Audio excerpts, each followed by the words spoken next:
Matapos i-record ng isang 7 taong bata ang ginagawa ng kanyang pangalawang ama tuwing sasapit ang gabi, ay agad niya itong ipinakita sa kanyang ina na halos hindi naman makapaniwala sa kanyang nasaksihan. Buwan ng Hunyo noon, araw ng Huwebes, at sadyang naging malamig ang panahon. Si Mariana naman ay papauwi pa lang mula sa maghapong pagtatrabaho. Nagtatrabaho siya bilang isang cardiac surgeon sa isa sa pinakamalaking ospital sa Tokyo, kung saan ang trabaho ay normal na nagsisimula ng napakaaga, kaya naman nauubos na ang lakas niya sa buong maghapon. Maigi na lamang at sa kanilang traditional Japanese style na bahay ay sumalubong agad siya ng mabangong amoy ng feijoada, ang Brazilian dish na kanyang naiibigan. Hindi lang talaga siya magkaroon ng oras na makagawa nito dahil na rin sa pagiging abala. Sa isang tatami style na lamesa naman ay naroroon ang kanyang anak na si Ana, na nasa 7 taong gulang lamang. Ang ikalawang ama naman ngayon ni Ana na si Hiroshi ay nasabik naman sa pag-uwi ni Mariana. Si Ana ay patakbong pumunta sa kanyang ina, sabik na sabik at masaya. Mami, hulaan mo, anong ulam natin ngayon?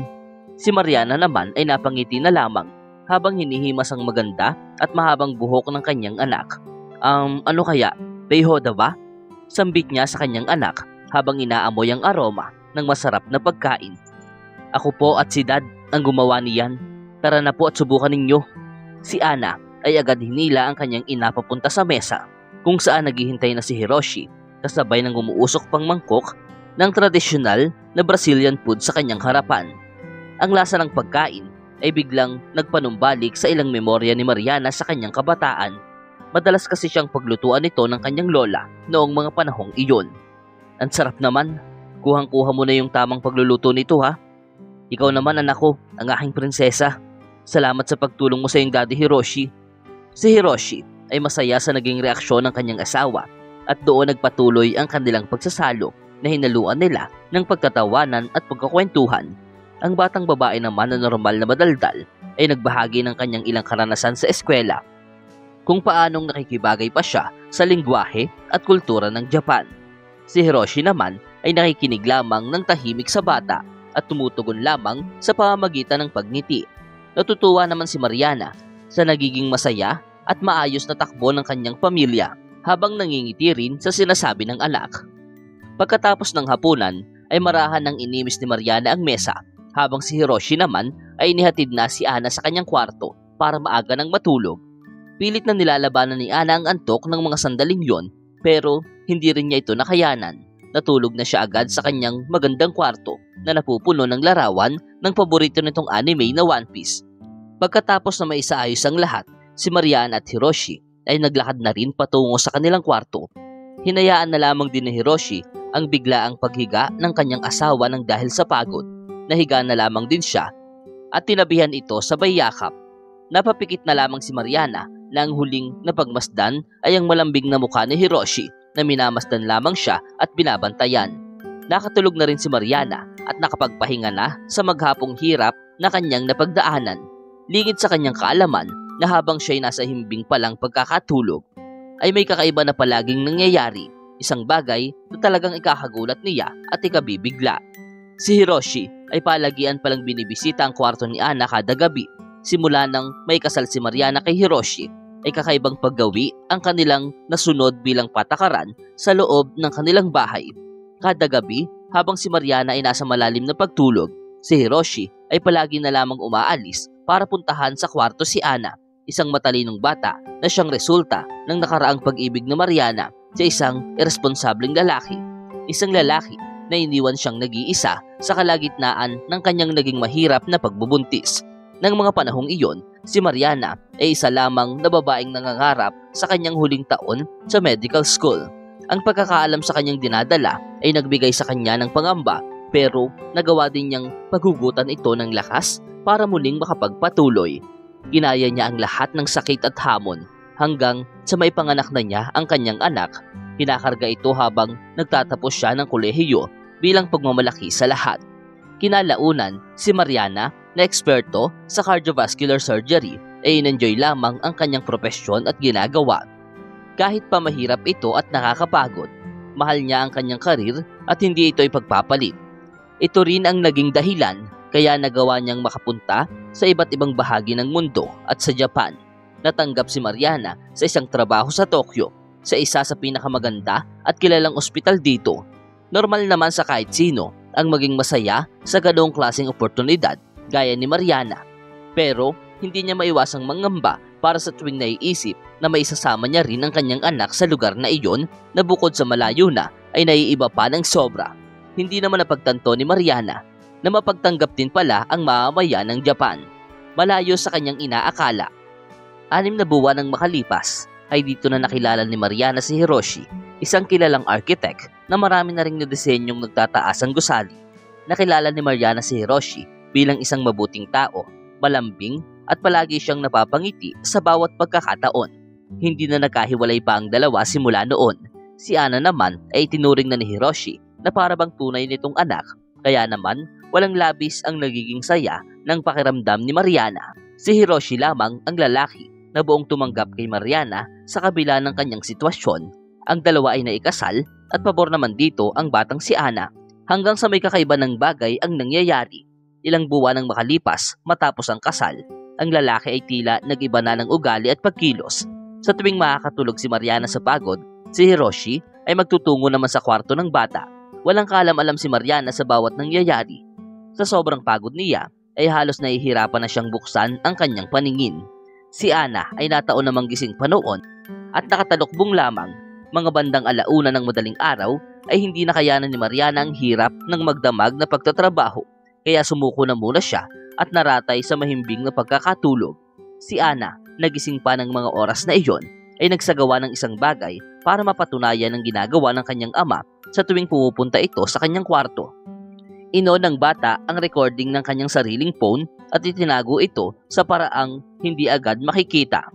Naging tahimik ang bawat parte ng bahay ng mga oras na iyon, kung saan wala kang ibang madidinig kundi ang hangin ng air condition at ang tunog ng bawat paggalaw ng kamay ng orasan. Ang kaba ng bata ay naging labis ng mga sandaling yon dahil sa takot at pangamba. Maya-maya pa, sa kalagitnaan ng hating gabi, ay nakadinig na siya ng yabag na unti-unting lumalapit sa kanya. Pagkapasok ng kwarto ni Ana, ay agad isinara ni Hiroshi ang pintuan para hindi mahuli sa kanyang gagawin. Napatingin si Hiroshi kay Ana at sinabing, "Magandang gabi, Ana," wika ni Hiroshi sa lingwaheng Hapon. Pagkatapos doon, ay nagtungo na siya sa cabinet na agad niyang binuksan para ilabas ang itinatago niyang kahon na ikinukubli ng mga damit. Itinago ni Hiroshi ang kahon na iyon sa cabinet ni Ana para hindi makita ng kanyang asawa. Napatingin siya at sinabi sa kanyang anak, "Ano baby girl, pwede na ba tayong magsimula?" Nanatili ang dalawa sa loob ng kwarto sa loob ng halos 3 oras. Dito na niya naisipang magpaalam, sabay tabi na muli ng kahon sa loob ng cabinet. "Huwag mong sasabihin to kay mami mo ha baby." Ang bata naman ay agad na ding sumang-ayon. Kinabukasan, ang araw sa doktor na si Mariana ay naging mabigat. Wala namang kung anong kakaiba kung tutuusin, maliban sa kaarawan niya ng araw ding iyon. Nataon ding nagtagal pa ang ship niya ng araw na iyon nang hindi niya lubos na inaasahan. Nagawa na rin namang tumawag ni Mariana sa kanyang pamilya para sabihing gagabihin siya sa pag-uwi, kaya kinakailangan na lamang nilang i-adjust ang selebrasyon. Halos magreklamo na ang katawan ni Mariana sa pagod, pero kailangan niyang kayanin ang lahat para sa kanyang anak. Ang lahat ng kanyang pinagdaraanan at ang lahat ng ginagawa niyang pagtitiis ay para lamang sa kanyang kaisa-isang minamahal na anak na si Ana. Ang matinding pagod na dinadala niya hanggang sa pag-uwi ay naiibsan sa tuwing sinasalubong siya ni Ana ng may saya at pagkasabik. Gayunpaman, pagka-uwi ng araw na iyon ay wala na siyang naabutang sumulubong sa kanya hindi gaya dati. Agad naglakas ng boses si Mariana, tinawag ang kanyang anak para alamin kung nasaan ito. Muntik na siyang mag-alala noon ng sobra. Nang ilang sandali pa ay lumabas na rin si Ana, dala ang ngiting mas matingkad pa sa mga bituin sa kalangitan. Agad niyakap ni Ana ang kanyang mami at tinanong, "Kumusta naman ang araw mo, mami?" "Wala namang nagbago anak, nakakalungkot lang na hindi tayo makakapag-celebrate ng kaarawan ko ngayon.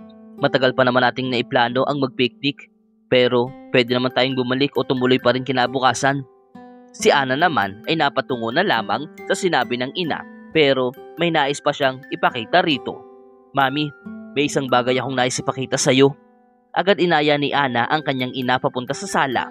Ang bahay nila ay may minimalist Japanese style. na dinagdagan lamang ng bahagyang pagka-Brazilian style ni Mariana para siya maging komportable. Naupo ang mag-ina sa sopa sa tapat ng maganda nila at malaking TV kung saan ikinonek ni Ana ang kanyang cellphone. "Mami, kailangan niyo po talagang makita ito," wika ni Ana sa may pagkaseryosong tono. Labis siyang kinabahan sa kung anuman ang magiging reaksyon ng kanyang ina pag nagkataon. Bigla na lamang nagbuhol ang sikmura ni Mariana at medyo naging mabigat ang kanyang pakiramdam. Napatingin na lamang siya sa kanyang anak habang hawak nito ang remote ng TV. Inulit pang sabihin ni Ana na sadyang inirecord niya ang bagay na iyon para kanyang malaman, kaya't dapat niya lamang pagtuunan ito ng pansin. Sumang-ayon na naman din si Mariana sa anak na i-play na ang video ng kanya nang makita nang hindi na rin siya masyadong mag-isip pa ng malalim. Video ito ng kwarto ni Ana isang gabi kung saan biglang pumasok si Hiroshi. Biglang kinabahan si Mariana, lalo na nang mapagmasdan sa video ang seryosong mukha ni Hiroshi at kung paano ito magmasid sa kanyang paligid na para bang ayaw nitong mahuli sa kanyang gagawin. Agad bumilis ang tibok ng puso ni Mariana. "Ano ba talaga to? Hintayin mo lang, Mami. Huwag kang mainip. Makikita mo din yan." Hindi man komportable ay kailangan niyang mapanood ng tutok ang lahat para madiskubre kung ano ba talaga ang nangyayari. Ilang sandali pa, mukhang nag-aalinlangan pa si Hiroshi nung una pero naupo na rin ito sa tabi ng bata sa kama. Nang mga sandaling yon ay napahawak na ng mahigpit si Mariana sa kamay ng kanyang anak para kahit na papaano ay makakuha ng kagaanan at pagkakomportable sa buhay. Doon, inilabas na ni Hiroshi ang isang kahon mula sa cabinet ni Ana kung saan kinuha nito ang isang papel. Si Mariana ay naguluhan ng bigla, hindi pa rin nalilinawan sa mga bagay na kanyang nasasaksihan. Maya-maya pa ay nagsalita na si Hiroshi sa lengguwaheng Hapon kay Ana nang ibig sabihin ay sisimulan na ba natin? Sinimulan na din ni Hiroshi ang magbasa kasama ang nag-iisang detalye na nakasulat pa ng Portuguese. Binasa niya ito sa harapan ng bata na natatawa naman sa bawat mali niyang ginagawang pagbigkas.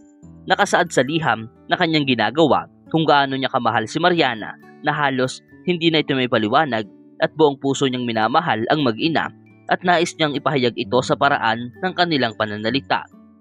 Huli na nang mapagtanto ni Mariana na ang sinasaulo pala ng kanyang asawa ay ang kanta ng kanyang paboritong Brazilian singer na si Roberto Carlos, ang awitin na kinakanta madalas ni Mariana sa kanyang anak nung sila'y sa Brazil nananatili.